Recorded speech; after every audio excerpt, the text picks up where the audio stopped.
All right, welcome to today's Explainer. We are going to completely tear down one of the most common and honestly most destructive illusions out there.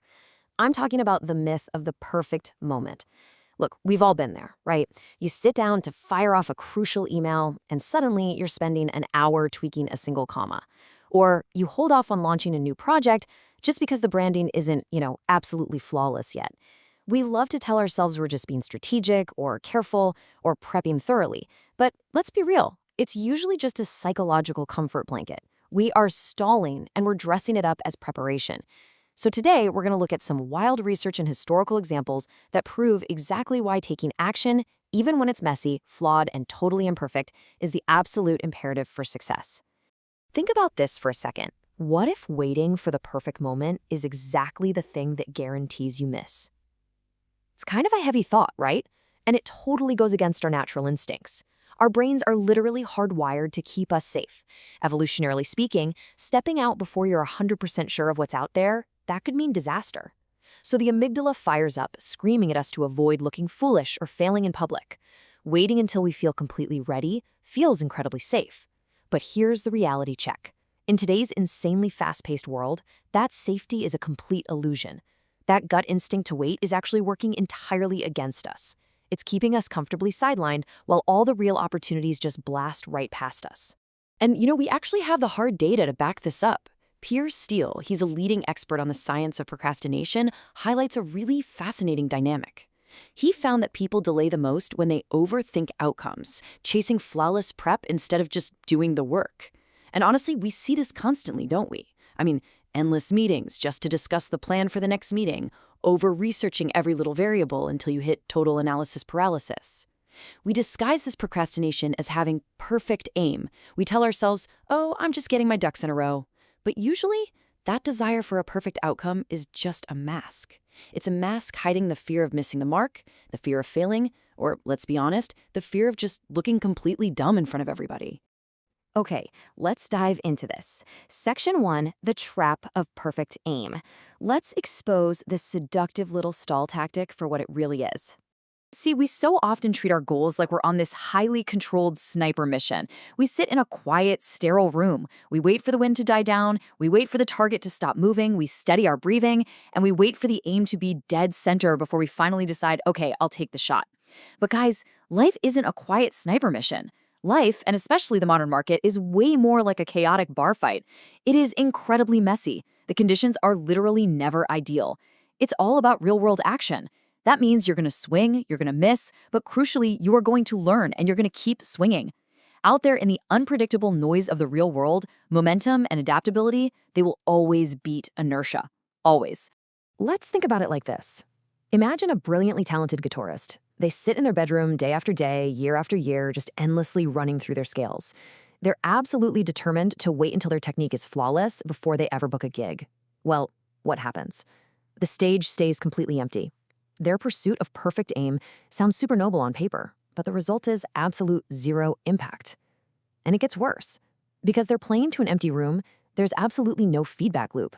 They aren't actually getting better at the performance aspect of their art because they've completely isolated themselves from the crowd.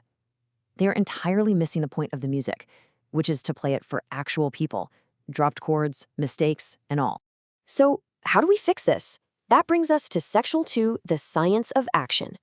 Time to shift our mindset from failing to gathering data. This introduces us to a concept called iterative learning. There was a really fascinating 2021 study published in Organizational Behavior and Human Decision Processes that looked exactly at this dynamic. And what they found is huge. People who take action, even if that action is totally imperfect, learn significantly faster and adjust far better than those who just wait on the sidelines. Why is that? Well, because taking action smashes your internal assumptions right up against reality.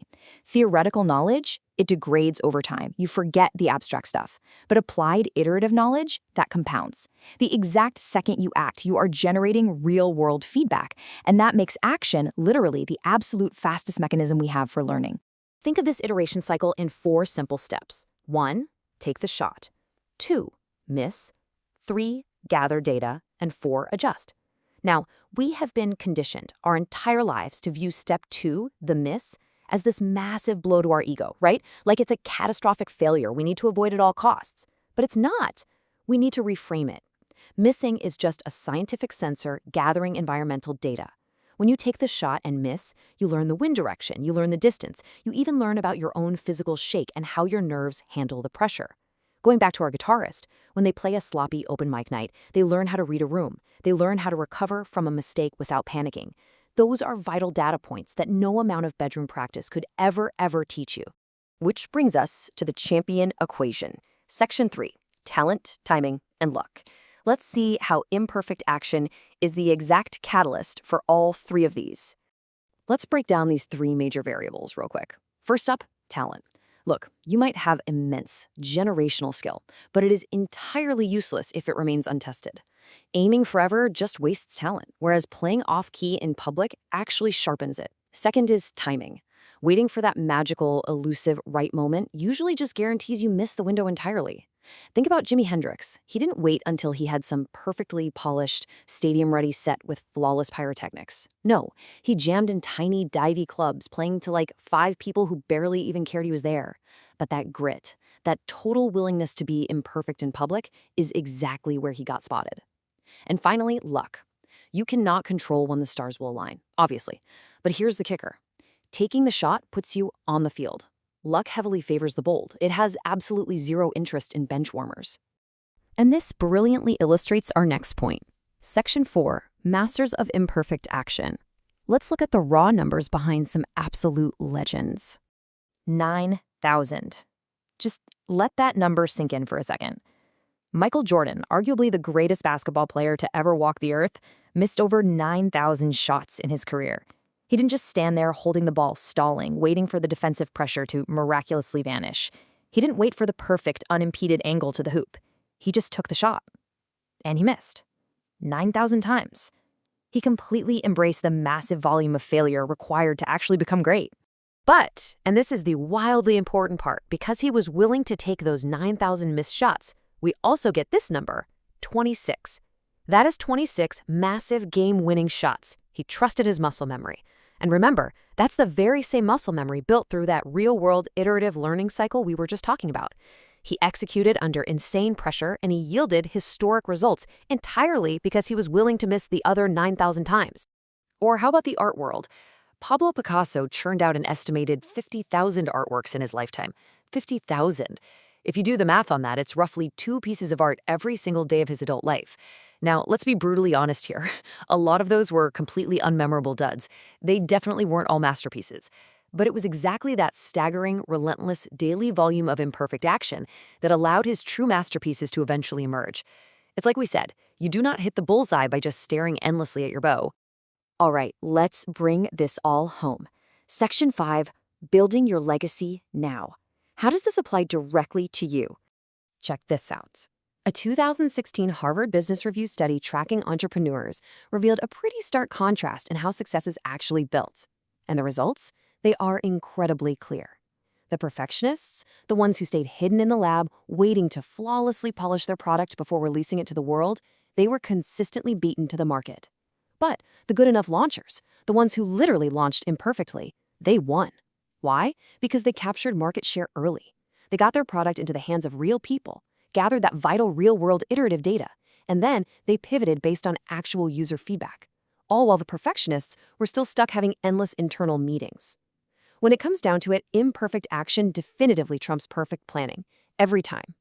Now, to be perfectly clear, embracing imperfect action is not an excuse to just shoot completely blind or do zero preparation, right? It's not about being reckless. It's about not over-prepping.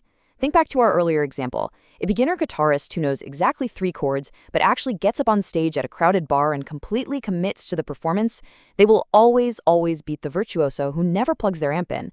Effort and sacrifice get your weapon loaded, and yes, preparation is important, but pulling the trigger, that is literally the only thing that makes an actual impact. So don't wait. This is a call to ditch the excuses, because every single day you are presented with a choice, to either stall or to swing. Every shot you take, no matter how messy it is a choice that is building your legacy right now in real time. Life isn't waiting around for you to feel ready. We live in an incredibly fast-paced world, and the target is constantly moving. If you wait around for the ideal conditions, someone else is going to hit that target while you're still out there checking the wind direction. So I'll leave you with this final, provocative question to chew on today. Are you waiting for perfect aim, or are you ready to actually build your legacy? Stop staring at the bow. Get out there, embrace the mess, take the imperfect shot, and start gathering your data. Thanks so much for joining me for this explainer, and I'll see you next time.